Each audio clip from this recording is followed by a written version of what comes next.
If you have a tick and you got to inspect yourself, I'll show you how to do that. You take the tweezers and you put it flat on the skin like this, and you pull slowly up because you want to get all You have to get the head out, right? You want to get the head out. You don't want to snap it off. So you don't want to come in like this and do it because you may break it in half. At the base and pull straight up slowly. Flat, pull straight up slowly. Now, when you come in, take a mirror, go in front of a bathroom mirror or another mirror in your house, and you have to inspect your body, literally. So you need to look behind your legs. Any place that is exposed. That's right. Behind your ears, your neck, your waist, all these different areas to see whether or not you can see that bug. You may not always see that, by the way, because they're very small. If you do see one and you get it out, put it into a bag, a Ziploc bag, put it into the freezer.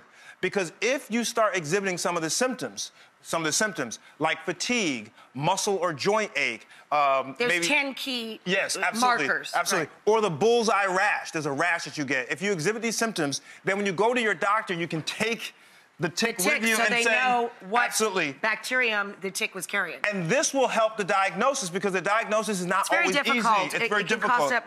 Another friend of mine, she had to spend $1,500 on her blood work just to get diagnosed. Yeah, and that's probably because she had different types of tests because at first they didn't think about Lyme disease. So one test and another, and amalgamation can be up to that much money, okay?